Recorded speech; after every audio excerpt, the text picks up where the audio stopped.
Oi, gente, tudo bom com vocês? Eu espero que esteja tudo bem. Espero que também esteja tudo bem com a família de vocês, que vocês estejam cumprindo direitinho o isolamento social. Então, aqueles mesmos avisos, se cuidem, usem máscaras, usem álcool em gel e estamos aí. Outra coisa, aproveitem, peguem lápis, caneta, caderno e o livro de vocês, porque hoje a gente vai começar um assunto novo e é um assunto que eu gosto muito, é muito interessante. Então, vamos lá, vou colocar para vocês e vai. Pronto, a gente vai falar sobre a teoria da evolução e seleção natural. E eu acho que é um assunto muito interessante, que ele gera muitas dúvidas, muito enriquecimento, porque a gente vai estar falando sobre como é que a vida surgiu e como a gente tem essa infinidade de seres vivos, de biodiversidade, de espécies, certo? Então, vamos lá. O histórico. Desde muito tempo, os grandes pensadores, eles pensavam, eles ficavam filosofando como é que tinha tanto bicho, tanta planta diferente uma da outra. E aí, eles elaboraram o que a gente chama de escala natural, que é o quê? É uma escala, a gente vê aqui que é uma escala, que é esse desenho aqui, ó.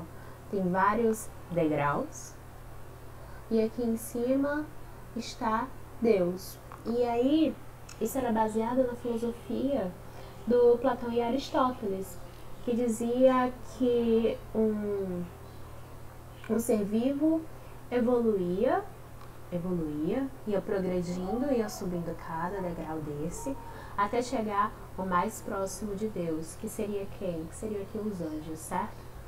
Então, era mais ou menos assim que as pessoas imaginavam como é que era a diversidade da vida e como é que isso se dava.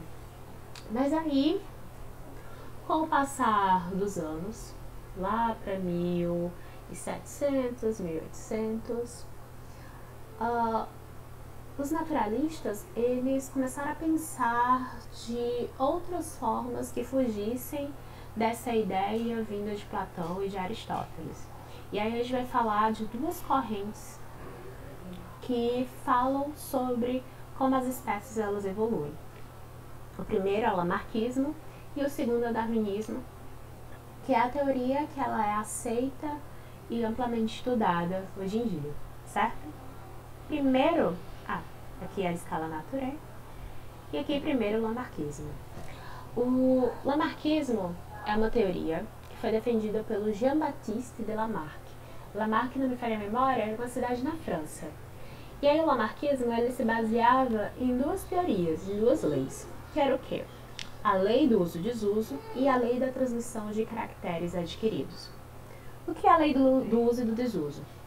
Vai dizer que um determinado órgão ele vai se desenvolver se ele for usado. Caso contrário, ele vai regredir. Então, eu coloquei bem aqui embaixo, daqui a pouco eu vou dar um zoom, e a gente vai ver, tá vendo essa girafa, certo? A girafazinha, ela tinha um pescoço longo, só que ela precisava alcançar um galho numa árvore, para comer aquelas folhas. E aí ela tentava se esticar, e se esticar, e o pescoço foi crescendo, certo?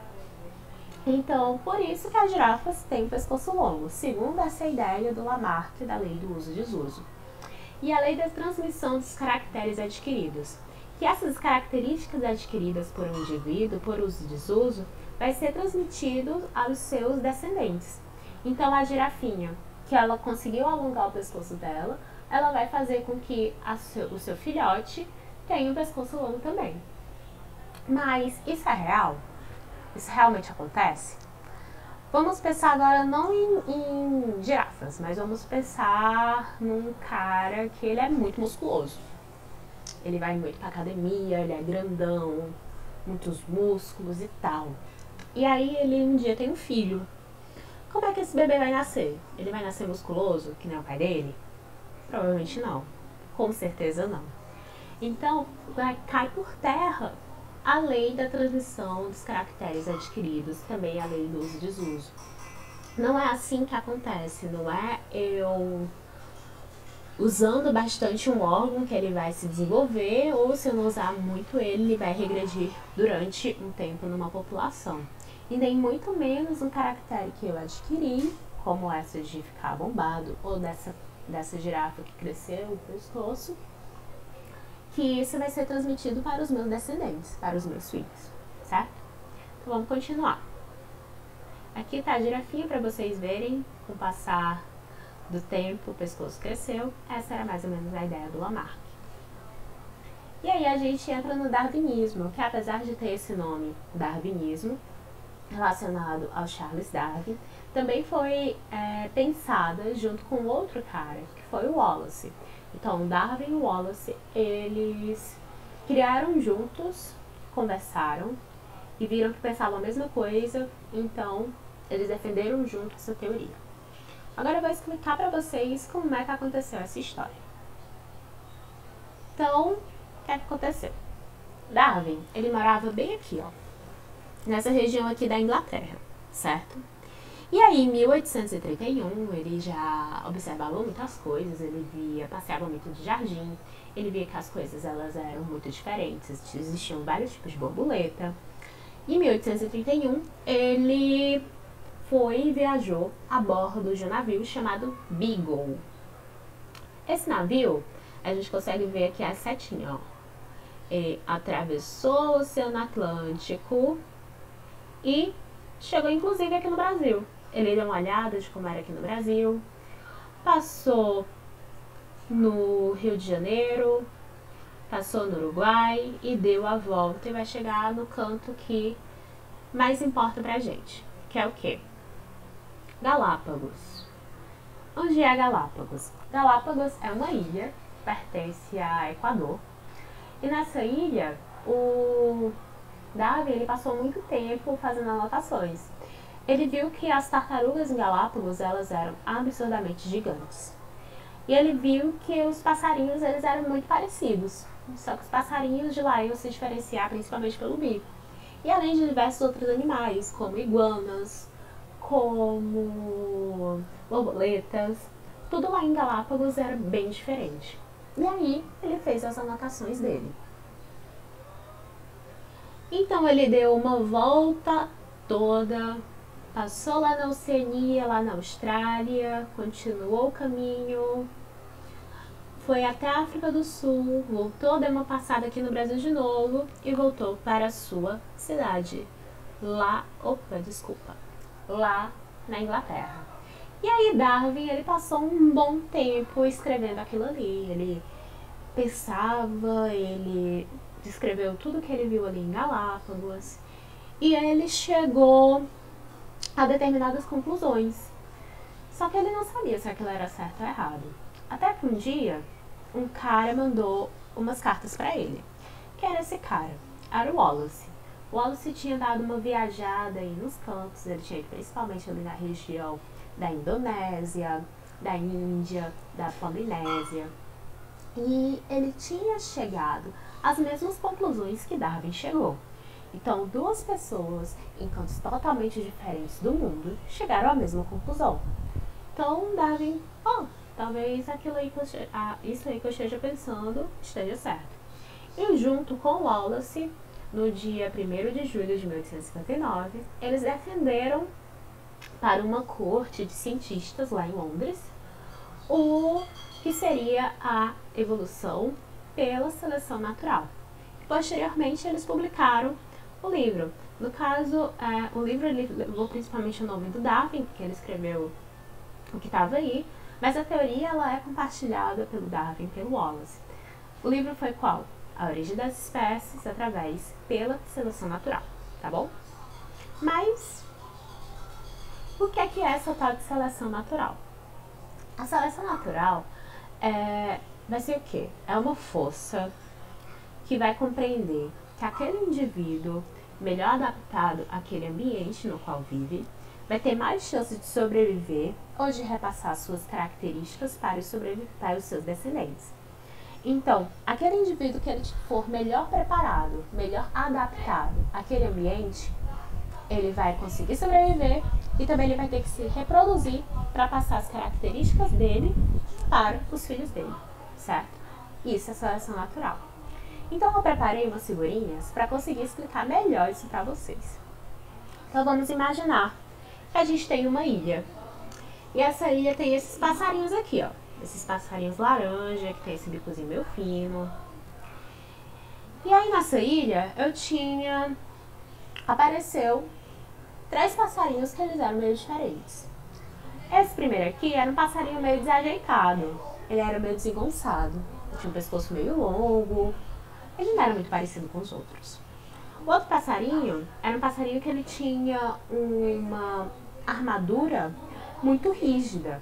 Então isso tinha uma vantagem naquela região, naquela situação. E o outro passarinho, ele tinha um bico muito longo, certo? Tá aqui, ó, o nome deles 3, tá em inglês, mas não precisa se preocupar, tá bom? A gente vai nesse primeiro, que era o passarinho desengonçado. Ele cresceu, tentou voar, mas ele era muito desengonçado. E ele acabou morrendo. Uma triste história, né, gente? Foi muito rápido aí a história do passarinho desengonçado. E aí sumiu essa história de passarinho desengonçado. Não existia mais passarinho desengonçado ali, porque ele tinha morrido. Agora a gente tem com essa armadura aí, toda forte, toda impenetrável, toda invencível. Esse passarinho, essa armadura era muito boa. Porque quando um predador ia atrás dele para caçar ele, esse predador acabava não comendo ele, porque ele era muito forte. Então esse predador ia embora. E aí com o tempo esse passarinho foi crescendo. Mas só que a armadura atrapalhava muito o relacionamento dele com a passarinha, porque não dava certo. Quando eles iam lá, não dava certo. E aí ele não conseguiu gerar descendentes. Ele até que tinha uma boa adaptação para fugir dos predadores. Ele não conseguia ser predado. Esse predador não ia comer ele. Mas ele não conseguiu deixar descendentes. Então não foi legal. E ele também morreu, sem deixar nenhum descendente. Agora a gente vai pro outro passarinho, que foi o que sobrou, que é o do bico longo. Junto com aqueles outros lá que estavam lá. O do bico longo, ele viveu a vidinha dele, cresceu e viu que o bico longo era uma grande ajuda, auxiliava muito quando ele precisava procurar outros tipos de comida. Então olhem aqui, olha o bico desse passarinho aqui, da passarinha, da esposa lá do bico longo. Era pequeno, ela provavelmente não ia conseguir pegar esse alimento aqui que estava no fundo da flor. Mas o passarinho que tem o bico longo, ele conseguia. O bico longo fazia com que alcançasse essa comida que estava lá no fundo da flor, certo? E isso deu essa vantagem para ele. Então, ele conseguir uma variabilidade de comida, porque ele também conseguia comer esse mesmo daqui que a passarinha comia, que era uma borboleta, uma libélulazinha, parece. Mas também ele conseguia outro tipo de alimento, certo? E aí, eles dois tiveram filhotes. E tiveram muitos filhotes. E tiveram vários filhotes. Até que grande parte dessa população aqui, desses passarinhos dessa ilha, tinham essa característica de ter o bico longo e dava essa vantagem que os outros não tinham. Enquanto esses de bico curto só podiam procurar um tipo de alimento, os de bico longo, eles podiam procurar 2 tipos de alimento. Imaginem que aconteceu uma catástrofe nessa ilha que morreu todos esses insetinhos que esses outros passarinhos comiam. Quem que ia sobreviver? Provavelmente só o de bico longo, porque ele conseguia comer esses alimentos que estavam nessas florzinhas. Então, com o tempo, a ilha ficou toda assim. Então, a gente tem só bico longo. Isso daqui que eu tô mostrando pra vocês é exatamente a seleção natural. A gente teve o quê? Um organismo que ele era adaptado, certo? Ele tinha essa característica que dava uma vantagem para ele, e ele passou essa vantagem, essas características, para todos os outros seus descendentes. Então, aqui deu certo a característica e funcionou bem a seleção natural. Então, a gente viu uma evolução. A evolução, gente, ela não é progredir. A evolução, ela quer dizer mudança. No sentido biológico, a evolução biológica, ela é caracterizada por mudança. Então, aquilo que vai envolver mudança vai ser evolução. Então, aqui, um passarinho, ele não progrediu, se transformou no outro. Essa população que estava aqui desses passarinhos, eles evoluíram, eles se modificaram. E aí eu tive essa presença, sumiu esse bico curto e ficou predominante esse bico longo. Espero que vocês tenham entendido, viu? Deu trabalhinho eu fazer todos esses desenhinhos e tirar print e botar até aqui. E aí, a seleção natural, ela trabalha em cima de uma palavrinha que é chamada de adaptação. Adaptação, ela vai ser o quê? As adaptações, elas vão ser características selecionadas por meio da seleção natural, que vai conferir alguma vantagem àquele indivíduo, determinando maiores chances de sobrevivência e maior sucesso reprodutivo em determinado ambiente. Qual era a adaptação daquele passarinho? Ele tinha o bico longo, não é isso? Então, isso conferiu uma maior chance de sobrevivência, porque ele conseguiu procurar outros tipos de comida, e também deu um sucesso reprodutivo. Ele teve vários filhotinhos. E aquilo teve vários filhotinhos naquele determinado ambiente, naquela pressão que existia ali, que era procurar outros tipos de alimento, porque aqueles insetinhos, eles tinham sumido, tinham ido embora, tá bom? Então, a gente vê diversos tipos de adaptações na natureza, e a gente vai comentar algumas delas. Primeiro, é o mimetismo e a camuflagem. O que é? Os dois, eles são muito parecidos e muitas vezes a gente pode se confundir, certo? Então, prestem atenção. O mimetismo vai ser quando uma espécie, ela vai exibir uma característica que vai ser muito semelhante à de outra espécie, o que vai conferir vantagens naquele ambiente, como se proteger dos predadores. Vocês já ouviram falar da cobra coral e da falsa coral, né? É exatamente ali o mimetismo. A falsa coral, ela vai mimetizar a coral verdadeira. Ela vai ser muito parecida com a coral verdadeira, apesar de serem espécies diferentes.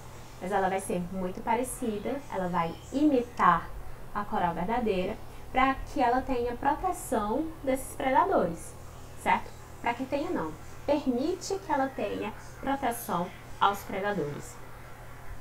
Então, a coral verdadeira, ela possui um veneno e é muito perigoso, com certeza.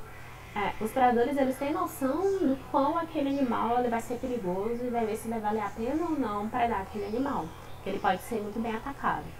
E aí, a coral falsa, ela vai imitar para que permitindo que quando predadores vão atrás dela, ela tem essa defesa de, o predador vai pensar assim, essa coral aí é parecida com aquela outra coral, acho que elas são a mesma, então eu não vou predar ela.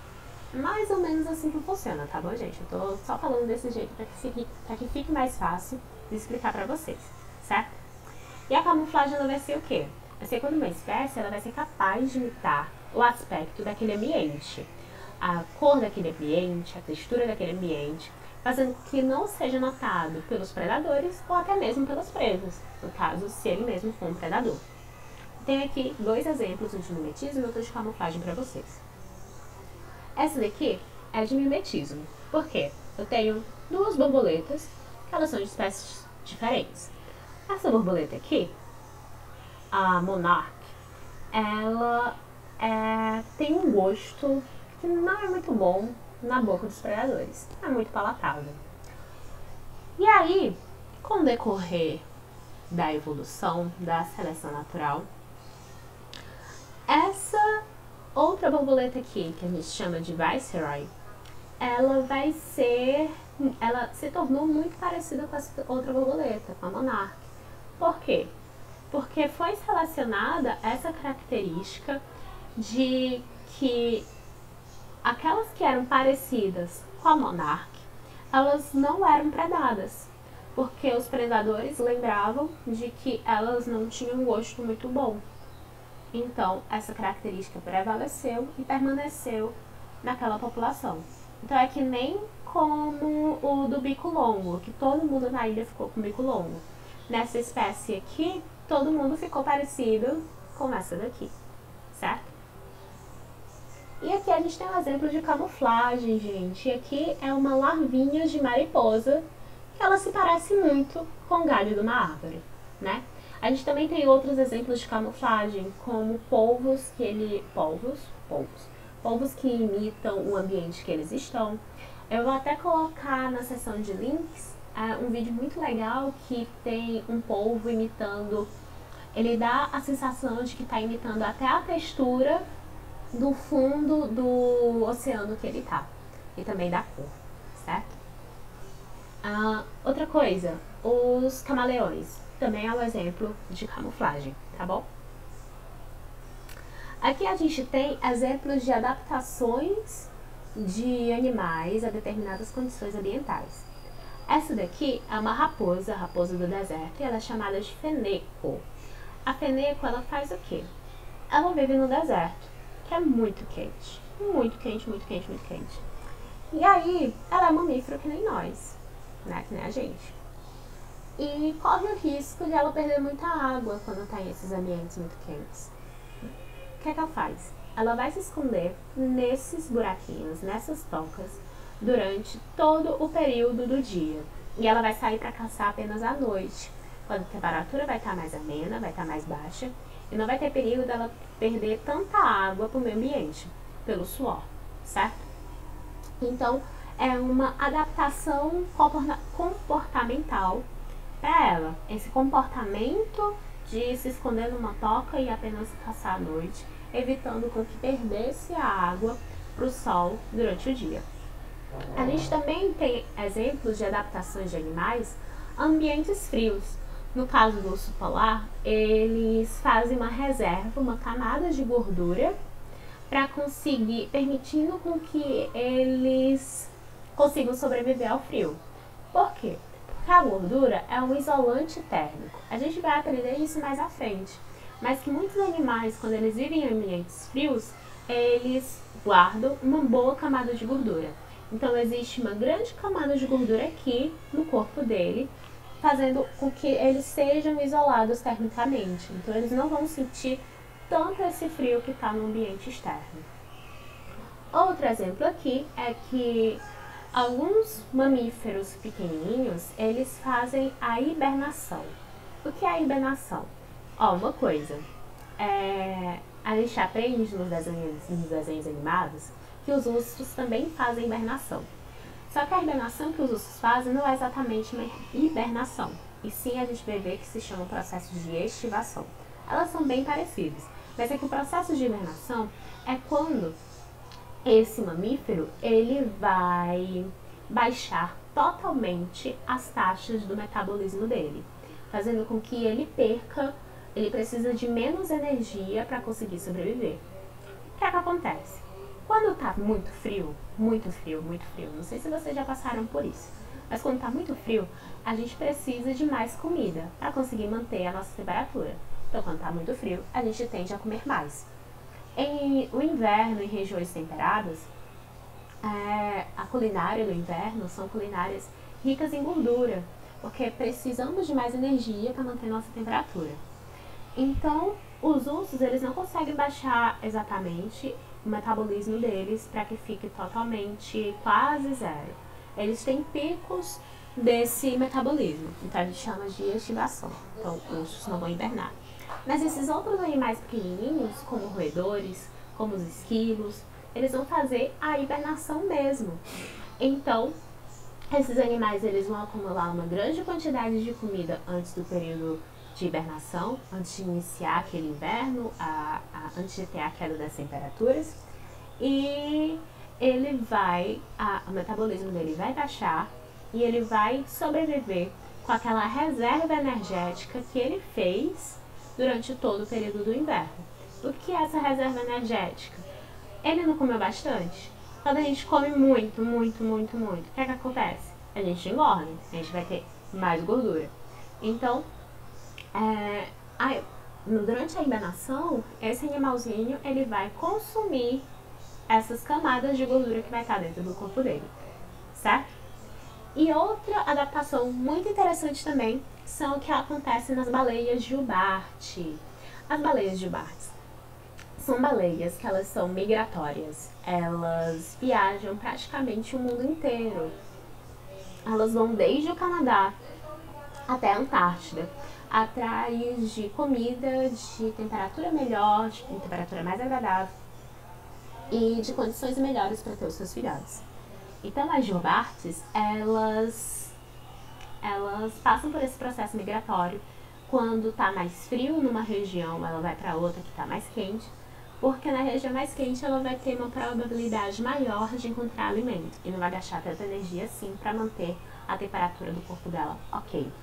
Inclusive, existe uma região aqui no Brasil, que fica lá na Bahia, que é na Ilha de Abrolhos, e que eles fazem um trabalho para observar essas baleias, para ver como elas estão, fazendo esse monitoramento, que é inclusive um projeto Baleia Jubarte, o nome desse projeto, que eu tenho uma amiga que trabalha lá como bióloga, e ela trabalha com esses animais, observando essas baleias quando elas estão chegando por ali, estão passando por ali, o comportamento que elas fazem, se elas estão conseguindo alimento, ou caso quando tem encalhe ou alguma morte de animal, certo?